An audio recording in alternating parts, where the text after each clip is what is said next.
Magandang araw po sa inyong muli, mga viewers po namin at taga-subaybay po ng programa ng JCLGAA.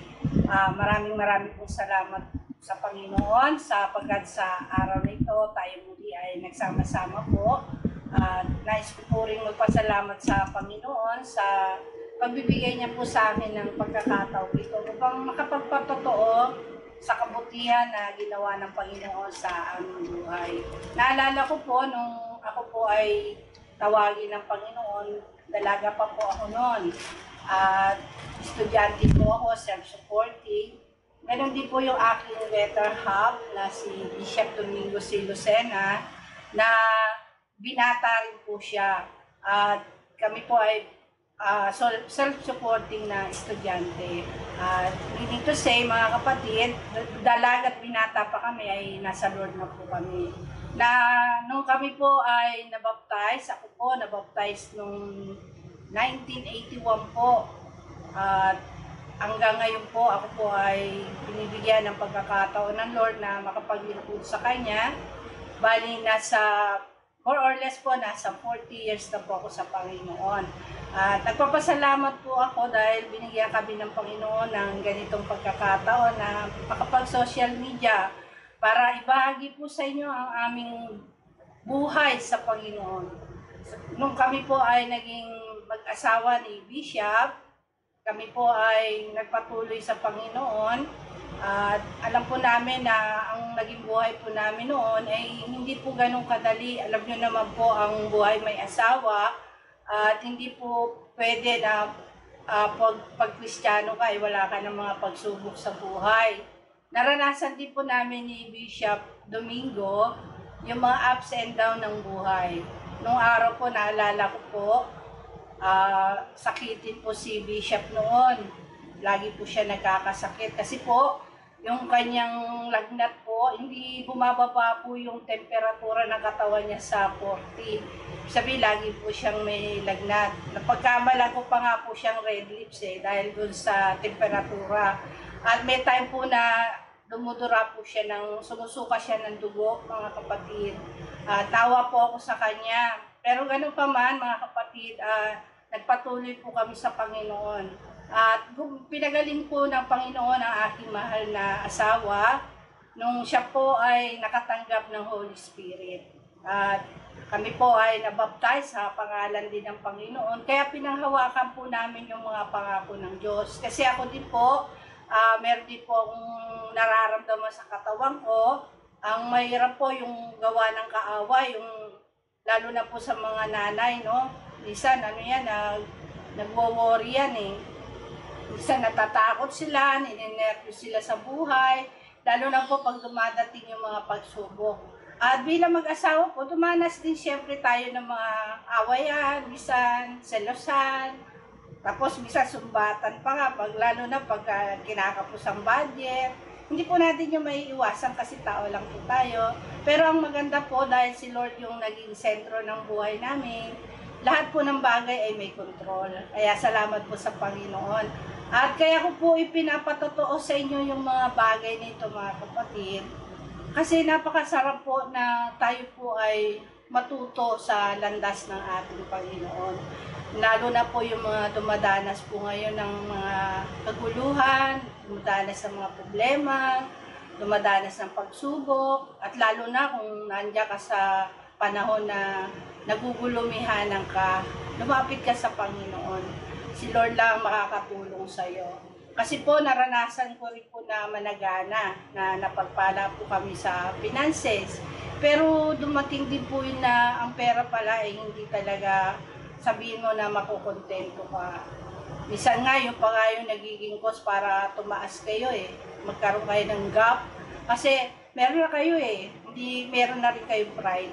No? Hindi ko naman po sa nilalahat pero alam niyo po, ang kaaway, gumagawa yan ng paraan sa mga tao na para ito ay wasakin, patayin, at agawan o nakawan ng kaligayahan. Pero dahil si Lord ay napakabuti po at makapangyarihan, at siya po ang aming Lord and Savior ng aming buhay, kahit na anong gawin ng kaaway mga kapatid, hindi po kami niya napaghiwalay. Kasi nga, ang pinagsabi ng araw po ng Diyos ay huwag paghiwalayin ng tao. Yun po, napakaligaya po na tayo po ay maglingkod sa Panginoon. At hanggang sa pagbabalik ni Lord, alam ko na hahawakan tayo ng Panginoon para manatili tayo sa Kanya. Kasi tinawag niya tayo, pinili niya tayo, at pinagpala niya tayo. Ano ang magiging dahilan para humiwalay ka sa Panginoon? Samantala ang Panginoon, kumpleto siya sa lahat eh. Kung ano ang kailangan mo sa buhay, bibigay niya.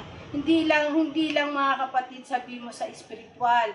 In all aspect mga kapatid, ang pagpapala ng Diyos ay sagana. Sabi nga, siksik, liglig at ubaapaw ng pagpapala. Kaya nga mga kapatid, kung tayo po ay nahirapan sa ating buhay, lumapit kayo sa Panginoon. Siya lang po ang magiging makakatulong sa atin. Lalo na po mga kapatid sa panahon po na tayo po ay nagugulumihanan, meron tayong mga karamdaman, tayo po ay naguguluhan, tayo po ay natatakot, tayo po ay may mga karamdaman, yung relasyon natin na sisira, yung mga anak natin, problema natin, yung ating kabuhayan, paano tayo makakaahon.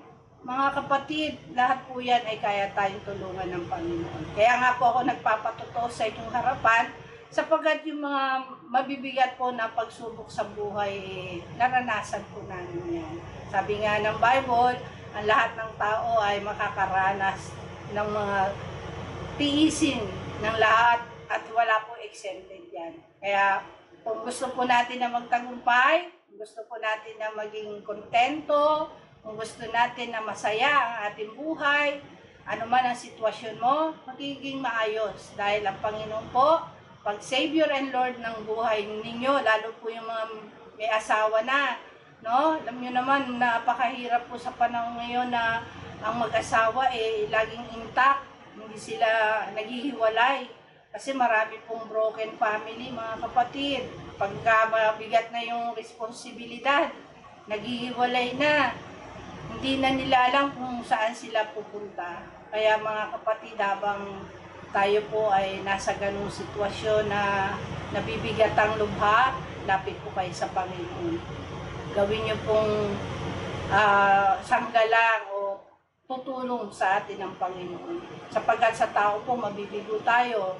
Pero sa Diyos po, pag nagtiwala kang lubos, hindi kanya ipapahiya. Bagkos, andyan po yung mapagpalang kamay na siyang tutulong at bibigay sa atin ng lakas, ng gabay, bibigyan niya pa tayo ng talino. Paano natin gagawing maayos yung ating pamumuhay. Sa Diyos po talagang lahat ng pagpapala, mga kapatid. Kaya napakasarap po maging Kristiyanong totoo. Napakasarap po na meron po tayong salita ng Diyos na gagabay po sa atin. At syempre po yung Holy Spirit na binigay niya po sa atin na magko-comfort sa ating mga kapighatian. At ang Holy Spirit din po siyang magagabay po sa atin sa buong katotohanan. Kaya praise the Lord po mga kapatid, at sana po napagpala po tayo ng Panginoon sa munting patotoo na ito na ang Diyos po ay napakabuti. God is good all the time. Kaya pagpalain po tayo ng ating Panginoon, sa Kanya lang po ang kapurihan. Salamat po. Tayo po'y manalangin, mapagpalang Ama, marami pong salamat. At muli, binigyan niyo po ako ng pagkakataon para ako'y mangaral po sa social media. Samahan mo po ako, Panginoon. Wala po akong magagawa kung wala ka. At alisin mo ang lahat ng adlang. Una po sa lahat, patawarin mo po kami sa lahat ng aming mapagkukulang at pagkakasala. Mahabag ka, Panginoon, sa lahat, mga nanonood, ang mga kapatiran po, at hanggang sa mabot po ang tinig na to, Panginoon. Malaya po kayong kumilos po sa aming papag-aralan sa umagang ito. Pagpalain mo kami lahat, ito pong aming samot na langit sa pangalan mo po, Panginoon Jesus. Amen. And my preaching this morning is entitled The Rewards of Studying the Scriptures. The book of 2 Timothy chapter 2 verse 15. Be diligent to present yourself approved to God, a worker who does not need to be ashamed, rightly dividing the word of truth. Sa King James po yan, study to show thyself, approve unto God, a workman that needeth not to be ashamed, rightly dividing the word of truth. Pagsikapan mong humarap na subok sa Diyos, manggagawang walang anumang dapat ikaya. Kailangan subok po yung ating paglilingkod. Kaya ang title po natin ay ang gantimpala sa pag-aaral ng kasulatan. Kaya mag-aral po tayo ngayon. At ang sabi po riyan, pagsikapan mong humarap na subok sa Diyos. Ibig sabihin, approve po tayo. Will done po tayo. Bakit po? Kasi manggagawang walang anumang dapat ikahiya. Hindi dapat natin ikahiya ang kasulatan, ang scriptures, ang Biblia. Kasi po, bakit natin ikahiya to kung ginagamit natin itong wasto sa salita ng katotohanan? Tayo po ay naniniwala at ako'y naniniwala na pag ikaw ay ginagabayan ng banal na Espiritu, yung katotohanan, yung wasto na salita, ang lumalabas. On this earth, approved terminology connotes with the application of job or applying for something new that elevate the level of resources. Kaya sa mundong ito, mayroong terminology pag sinabing approve. Kaya there is something new that elevate. Pag approve talagang kailan sanayin mo, pagsikapan mo gawin yan para aprobahan yung ginagawa mo. In this word, to be approved in a certain criteria, there are requirements and procedures to be followed sa mundong ito. But God is good. You know why? Because He provides us His criteria to be approved before Him. Yung criteria niya, approve unto God. Hindi mo dapat ikahiya ito.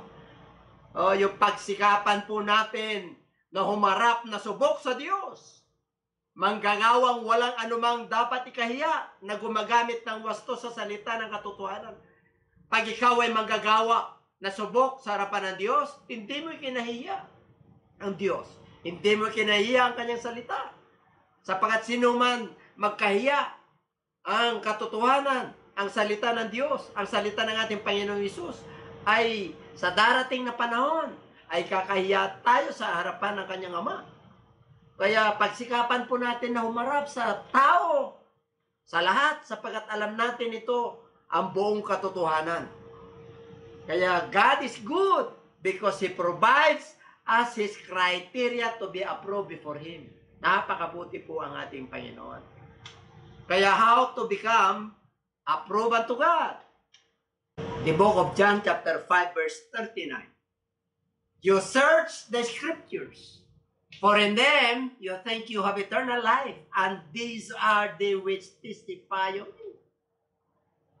Saliksikin ang kasulatan, sapagkat iniisip nyo na nandito nagmumula ang buhay na walang hanggan, na ito ang nagpapatotoo sa akin. Yan ang sabi ni Kristo. Kaya sabi niya, saliksikin ninyo, search.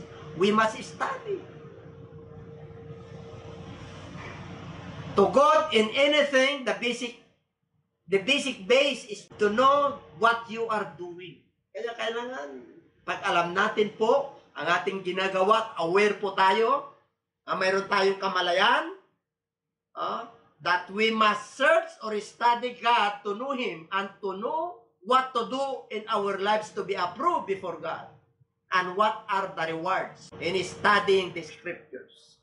Number one, we became approved of God. Subok niya na po tayo kasi nananalig po tayo sa kanyang salita. Hindi po kung 2 Timothy 4:9. Though thy be diligent to come to me quickly, agad magsikap kang darating dito. The book of verse 13, the clock, bring the clock that I left with Carpus at Troas when you come, and the books, especially the parchments. Dalhin mo yung balabal ko na naiwan ko kay Carpus sa Troas, at pagdating mo rito yung mga aklat, lalong-lalo na yung Pergamo, yung parchment po. Parchment is the skin of goat or sheep. It is a manuscript for writing. Study diligently, use term to connote conservatism, in Tagalog, mag-ingat. So mag-ingat po tayo. Also term used for taking care of, because in case you was not able to apply a proper diligence, it will result into negligence. Kaya our mind cannot comprehend what really God wants because we are caught in different situations in our lives. So tayo po ay iba-ibang pagkatawag sa atin ng Lord. What matters is that as long as we live, we must taking care of to study the scriptures, so that we will be knowledgeable to identify what is truth or not. Number 2, we became workman that needs not to be ashamed. Yan, hindi natin ikinahihiya yan. Kasi wasto, totoo yung ating sinasabi. In the book of Hebrews, chapter 5, verse 13, for everyone who partakes only of milk is unskilled in the word of righteousness, for he is a babe. Gusto ng Lord, mag-matured po tayo. Hindi po nananatili tayo na gatas ang ating kinakain. Hindi natin madidiscern. Hindi natin alam, matututunan yung the word of righteousness. Pero pagka matigas na po, you can discern between good and evil. Malalaman mo po kasi matured na po tayo. Kaya the word of God commensurate the measures of our faith. Kaya i-apply po natin ito. We must apply the word of God that we learn. It is difficult to us to surrender our will to the will of God. Mahirap. We must pray and fast by the help of the Holy Spirit to surrender our will to Him. Kaya antindi mo pagka ganyan, no? Number 3, we can rightly divide the word of truth. Pag sinabing we can rightly divide the word of truth, na ipapangaral po natin ito ng wasto. Kaya hindi natin ikakahiya ito kasi aprobado ng Diyos ito eh. James chapter 3 verse 1, my brethren, let not many of you become teachers, knowing that we shall receive a stricter judgment. Kaya nga mga kapatid, huwag marami sa inyo na magiging guro kasi alam po natin na mas mahigpit ang kainatnan na paghatol ng Diyos sa mga guro. Kaya pagka puspos mo tayo ng banal na espiritu, tayo po ay pinabatnubayan niya. Kaya hindi natin dapat ikinahiya. We have the boldness to preach. Malakas ang loob natin na mangaral. Kasi alam natin na tayo po ay pinapatnubayan ng banal na espiritu. Kasama natin ang Diyos sa ating pangangaral. Ang mga puso ng tao ay nahihipo. Inaabot ng Diyos. Dahil sa anointing na nakukuha natin na galing sa Kanya. Hindi human wisdom. Talagang pagkilos ng kapangyarihan ng Diyos. Kaya dito po, Matthew chapter 15 verse 14, let them alone. They are blind leaders of the blind. And if the blind leads the blind, both will fall into a ditch. Ito po yung panahon po ng mga Parisiyo. Sinabihan sila ng ating Panginoong Hesus. Ang pumapasok ay hindi marumi at ang lumalabas. Ang pumapasok ay at ang lumalabas yun yung marumi. Kaya natisod po sila. Kaya sabi niya, hayaan nyo sila. Sapagkat sila yung mga bulag na taga-akay. Pag ang bulag ay namumuno sa mga bulag, ay kapwa po sila mahuhulog sa hukay. Kaya napakahirap po. Pagka hindi tayo aprobado ng Diyos, tapos nangangaral po tayo, tapos hindi tayo naniniwala sa kilos ng banal na espiritu. Tapos naniniwala po tayo sa karunungan ng mundong ito, yes. Ang karunungan sa mundong ito ay kamangmangan sa harapan ng Diyos. Ang gusto niya, pag spiritual, mag-rely ka sa kilos niya. Mag-rely ka sa Holy Spirit kasi siyang sumulat nito eh. Hindi bawal ang mag-research. Pero kung sabihin mo, ikaw na lang yung tama at marunong sa lahat, ay hindi po, may mas magaling pa. Ang Diyos ang pinakamagaling sa lahat. Kahit hindi ka ganong nag-aral, pag anointed ka, sumusunod ka sa kalooban ng Lord. Ang mahalaga dyan, yung mga tao ay mahipo ng kanilang puso na magiging example yung leader. Kaya may kanya-kanyang katakihan po ang iglesia. Ah, Lord willing po, papag-aralan po natin yan sa susunod po sa end time messages po. Nagbibigyan po tayo ng pagkakataon ng Diyos. In the book of Acts 17:11 to 12, these were more affair-minded than those in Thessalonica. These are the Bereans. Pumasok po kasi pumunta dyan si Paul. In that they received the word with all readiness and searched the scriptures daily to find out whether these things were so. Kita niyo po? Higit pa na marangal ang mga taga-Thessalonica, mga Bereans ito. Nung ni-receive nila at nagpakinggan nila ang salita ng Diyos, nagsumikap po sila with the readiness of their mind. No? Talagang sinasiliksik nila yung kasulatan kung totoo yung pinapangaral ni Apostol Pablo, hindi. Dapat ganun po tayo. Naging maayos ang buhay. Alam niyo po, ang matalino, ang sabi po ng Book of James. Nakikita raw yun sa wastong pamumuhay. Yung wastong pamumuhay po doon, hindi po nababase doon na level ka ng talagang scholastic, talagang hindi po, yung marangal na pamumuhay doon, yung talagang bunga po natin bilang manggagawa. Kasi talagang bunga po ang hinahanap ng Diyos eh. Makikilala nyo sila sa bunga, sabi ng Lord. Anong bunga? Sa pananalita, sa aksyon, sa buhay. Yung buhay ng mga mananampalataya kung binago sila ng Lord. Kaya ang ganda nga yung testimony. Akala nila yung iba 7 years pa lang po kami na naglilingkod sa Lord. Di po. 42 years na po ako. Binata pa lang po kami ni Pastora. Nasa choir na po kami. Umawit na po kami sa Christmas cantata. Mga 1970s pa po yun. 1978. Kaya huwag na kayong magtaka.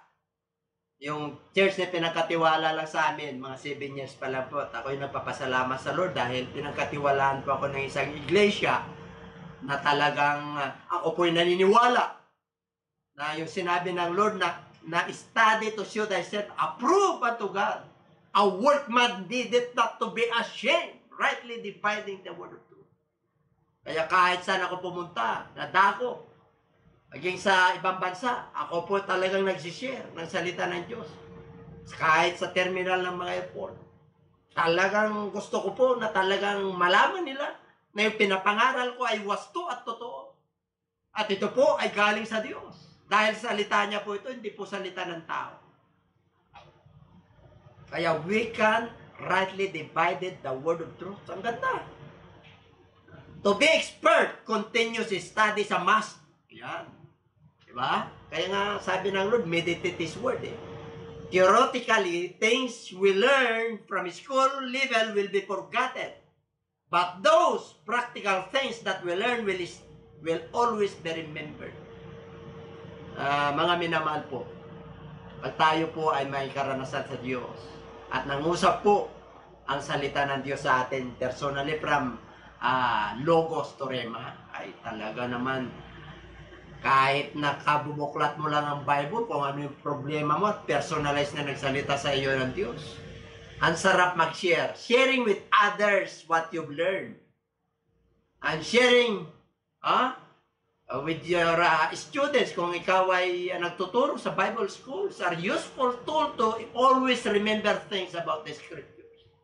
What are my benefits if I know the Scriptures? Diba? Ano yung may benepisyo po? Ito maganda, mga benefits, mga incentive po natin kay Lord. In the book of Joshua, chapter 1, verse 8 to 9. This book of the law shall not depart out of your mouth. Wag daw mahiwala ito sa ating mga labi. But you shall meditate therein day and night, that you may be observed to do according to all that is written in it. Lahat ng mga nakatala rito, susundin po natin. To do according to all that is written in it. Kung anong nakatala, nakasulat, for then you will make your way prosperous. And then you will have good success. Nais ng Diyos na magkaroon tayo ng magandang kinabukasan. Magandang tagumpay. Good. Nais ng Lord na yung mga sumusunod at naglilingkod ay may pakita sa mundong ito na sila ay nagliliwanag. Sabi ng Lord, you are the light of this world. Oh, yung dati nating ginagawa nung wala pa tayo sa Lord, talaga naman hindi natin nakukuha yung kaliwanagan. Pero nung tayo po ay nagsamala ng manaliksik ng kanyang salita at nangungusap ang Diyos sa atin at nakakasunod po tayo at naipapamuhay po natin and meditate day and night. At unti-unti sunod po natin yung kalooban ng Diyos, lahat ang nakasulat dito, lahat. Hindi po lang yung gusto mo, yung convenient para sa'yo. Pero pagdating na sa pera, pag kinuha na yung share ni Lord, ayaw mo na. Ano ba yung share ni Lord? Yung 10%. Kay Lord yan eh. Yung iba ayaw. Ako, lalo kang malulugi. Siyang nagmamayari. Yung oxygen nga, libre. Pagpunta mo sa hospital, binabayaran mo na yung oxygen mo eh. Yung natural resources na tubig, libre. Oh. Tapos yung 10% na kanya, pinagkakait pa. Have I not commanded you? Be strong and of good courage. Do not be afraid nor be dismayed, because the Lord your God is with you wherever you go. Oh, di ba? Nutusan ko kayo, magpakatatag kayo, magpakalakas. Makasan nyo ang inyong loob, huwag kayong matakot, huwag kayong madismaya. Why? Because the Lord your God is with you wherever you go. Kapag daladala mo yung salita ng Diyos at yung ginagabayan ka at pinapatnubayan ka ng banal na espiritu, your boldness, talagang matapang kang mangaral, hindi mo talaga siya ikahiya. Kasi na-experience mo sa buhay mo eh. Sa panahon ng kabagabaga, nandun ang kapayapaan. Sa panahon ng kasalatan, nandun ang kasaganaan. Kaya nga, the secret of prosperity and good success lies in the scriptures. Depende po yan. Sa pagsunod mo, nandiyan na po eh. Ang scriptures, ang kasulatan, nandito na po. Blessings from God is conditional.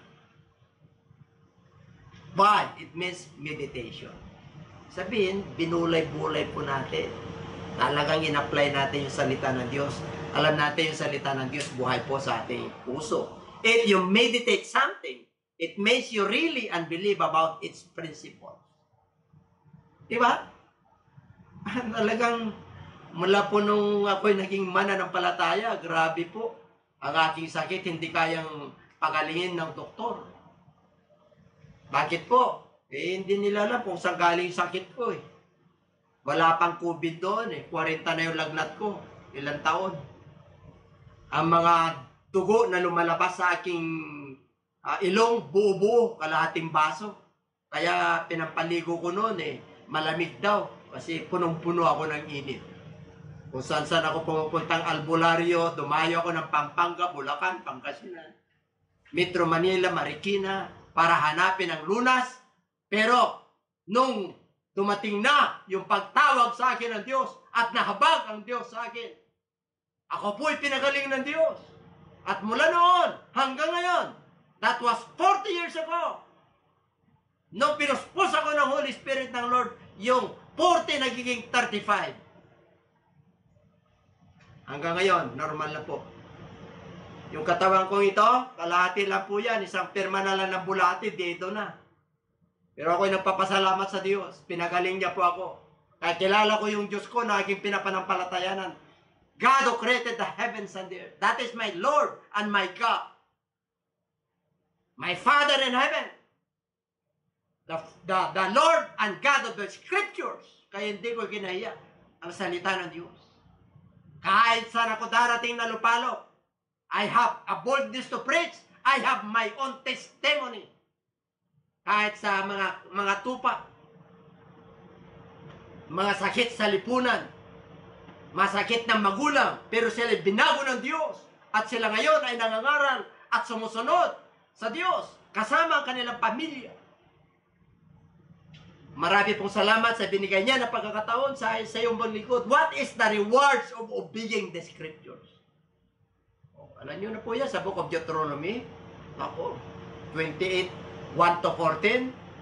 Blessing or curse are set before you. Sinabi ng Lord. Nakasit na po yan. Mamili ka na lang eh. Oh, pag pinapag-aralan mo yung kasulatan, ay may gantimpala ka. You shall be blessed. Ano sabi doon? Oh, and it shall come to pass if thou shalt hearken diligently unto the voice of the Lord thy God, to observe, to do all his commandments which I command thee this day, that the Lord thy God will set thee on high above all nations of the earth.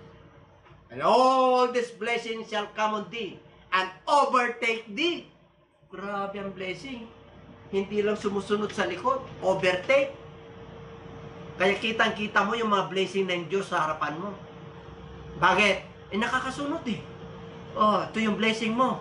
Oh, pipitasin mo na lang. Kahit na hindi panahon ng pag-ani, kahit na hindi panahon ng bunga, namumunga ka.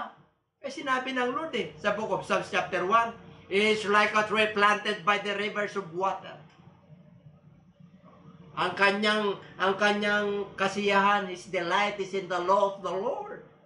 And in his law, he meditate day and night.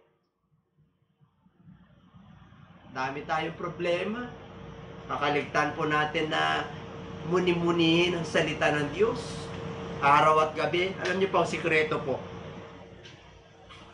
Pag may sakit ka, muni-munihin mo ang salita ng Diyos, mamaya magaling ka na. Pag wala kang pera, kausapin mo ang Diyos. Kalaunan, magkakaroon ka na. Pag wala kang hanap buhay, sumunod ka lang. Sinabi ng Lord yan, pangako niya eh. Ask, and it shall be given. Seek, and it shall find. Knock, and it shall be open. Pag ang Diyos ang nagsabi, totoo pa rin niya. He is not a man that he should lie. He is God. Kaya pag sumunod po tayo, pag hindi ka sumunod, curse. Lalo na pag ikaw ay ang basihan mo sa iyong buhay ay ang salita ng Diyos, mamili ka.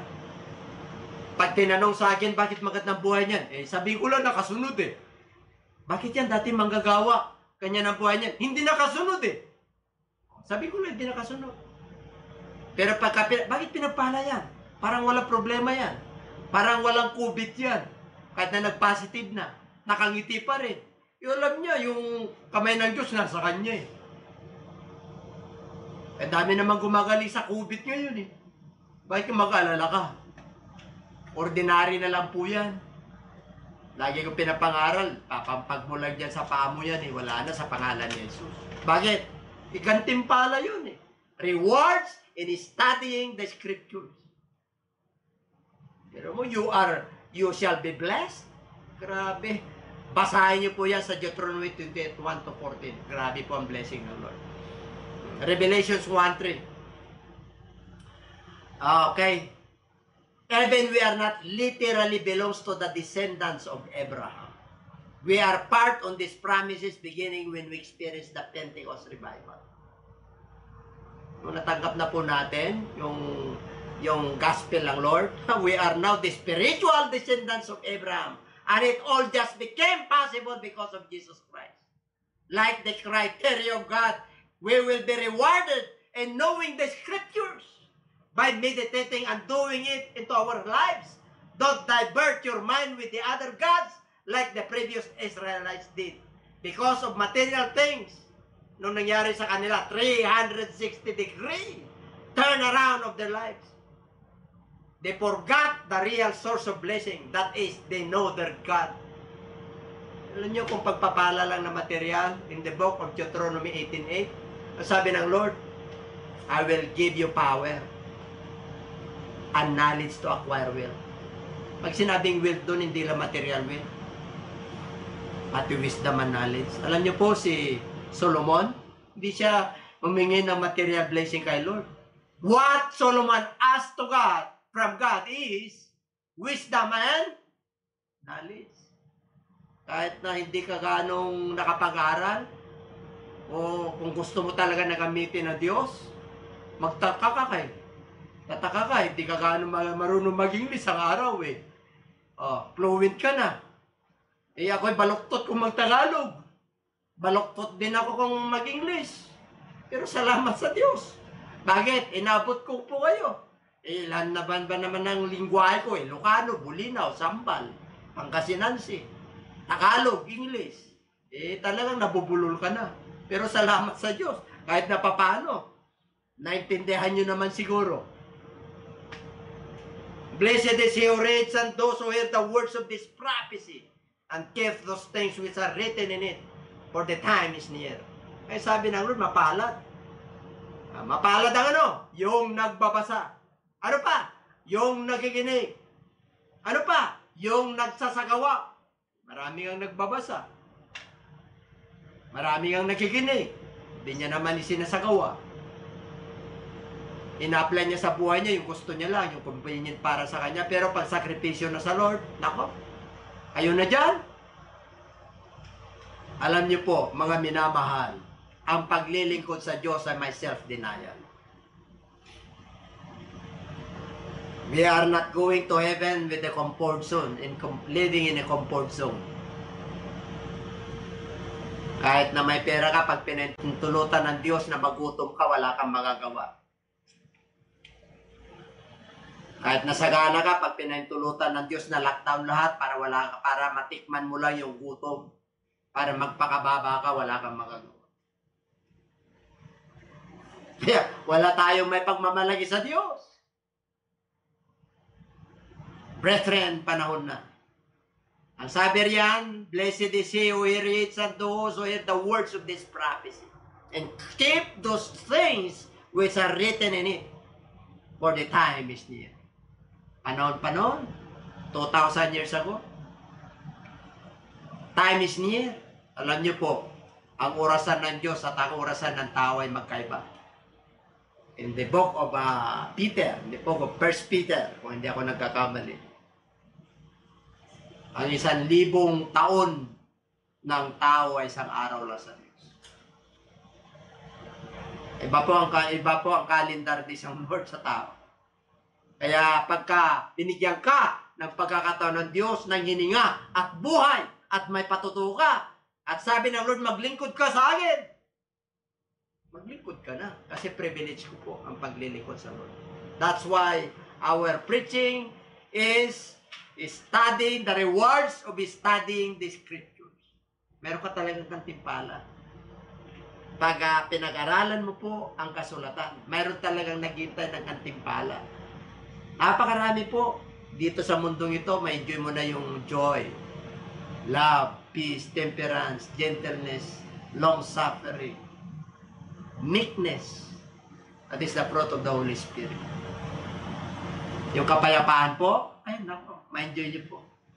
Kahit na wala yung basic needs sa lahat, pwede kang ngumiti sa ating Diyos at hindi ka nag-alala sa bukas. Kaya sabi niya, pagsikapan mong humarap na subok sa Diyos. Subok na subok po tayo ng Diyos pag tayo po ay manggagawang walang anumang dapat ikaya. Bakit mo ikaya? Ay manggagawa ka ng Diyos. King of Kings ang pinaglilingkuran natin. Huwag mo ikaya ang kanyang salita. Bakit? Gumagamit ng wasto sa salita ng katotohanan. Rightly dividing the word of truth. Hallelujah! Warakia raku waraking kangkong kapalaki. Marami pong salamat, Ama, sa iyong masalita. Binigyan niyo po kami ng pagkakataon ng mangaral. Manaliksik. Binigyan mo pa kami ng buhay sa panahon ito.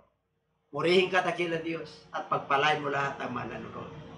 Salamat po na marami sa pangalan mo, Panginoon Jesus. Amen. At sa mga gustong tumanggap po at nakinig po at nakonvict po, kaya lagi po kami nagpapatanggap tuwing linggo po kasi sa daming nang manunood. Kasi ang pagtanggap po minsan mababaw. Minsan pag kinausap po tayo ng ating Panginoon, doon nakukonvict po tayo. Kaya hindi po kami nagsasawang magpatanggap. Basta may pagkakataon, Diyos na lamang po ang bahala sa inyo. Kung ano yung pananaw ninyo, wala po kaming magagawa. Pero habang kami ay malakas pa, at may hininga pa, at hindi pa kami abutan ng Lord, o kaya tawagin na kami ng Lord, na hindi pa siya dumarating, patanggap kami ng patanggap, at hindi kami magsasawa sa gospel ng Lord. Hindi kami magsasawa na ipangaral ang mabuting balita, ang magandang balita. Ano yon? Repent and be baptized, every one of you, in the name of Jesus Christ, for the remission of your sins, and you shall receive the gift of the Holy Spirit. Yan po ang pinakasusi para tayo ay pagkarian ng Diyos, kasi ang lahat po ay nagkasala. Yan lang ang para ng Diyos, para tayo po ay mabot ng Diyos. Magsisi po tayo dahil lahat po tayo ay nagkasala. Walang matuwid ni isa man. Kaya yan ang para ng Diyos. Pag nagsisi po ang tao, siya kailan magpabautismo sa pangalan ni Jesus. Sapagkat doon tayo naligtas sa pangalan ni Jesus. Hindi po yung pangalan ng Ama, ng Anak, at ng Espiritu. Kasi ang hiningi yung pangalan ng kaligtasan. Sapagkat ang pangalan ng Ama ay si Jesus Christ. Ang pangalan ng Anak si Jesus Christ. At ang pangalan ng Holy Spirit ay si Jesus Christ. Kaya ang mga lagad niya, yun ang ginamit nila. Kaya wala pong nagbaptize ng Matthew 28:19. Kasi utos po yun. Ginanap po nila. Kaya lahat po ng gusto magpabautismo, tumawag lang po kayo, mag-text. O gusto nyo pang may mga gusto kayong tanungin tungkol sa bautismo at sa pagtanggap ng Holy Spirit at sa mga kagalingan para maging dalubhasa po tayo at matalino po tayo sa salita ng Diyos. Meron naman po kaming mga contact number po dyan. Meron naman kaming Gmail at nandyan naman po yung aming account sa YouTube. At maraming salamat po. At yung mga gustong tumanggap, itaas po natin ang ating mga kamay. Sumunod po kayo sa maikling panalangin. Amang banal, sa pamagitan po ng iyong anak na si Jesus, maraming salamat po sa iyong mga salita. Na kami dapat ay mag-aral po ng kasulatan. Patawad po sa lahat ng aking mga kasalanan. Gawin mo po ako karapat-dapat, Ama. Sa oras na to, ako po ay nananalig na ikaw ay namatay, inilibing, at sa pangatlong araw, ikaw ay nabuhay na muli. Tawarin mo po ako sa lahat ng aking mga pagkakasala. Marami pong salamat. At pagharian mo po ako mula ngayon hanggang sa iyong pagbabalik. Tinatanggap kita bilang Panginoon at sariling tagapagligtas ng ating buhay. Tinatanggap kita bilang kaisa-isang Diyos. Pagharian mo po ako mula ngayon hanggang sa iyong pagbabalik. Maraming salamat po sa kaligtasan na aking natamo. Ito pong aking samot dalangin sa pangalan ni Jesus. Amen. Pagpalain po kayong lahat at magandang umaga at kita-kita muli po tayo sa darating na Biyernes po, alas 5 sa YouTube channel po namin sa GCLJA. I-click nyo lamang po at nakalink po yan sa Facebook. At huwag kayong magsawa na sumubaybay po tuwing alas 9 po ng linggo. Nandito po kami para magserbisyo at maglingkod sa inyo. Purihin ang Diyos, ang kapurihan at kalwalhatian ay sa Kanya lamang po. Amen.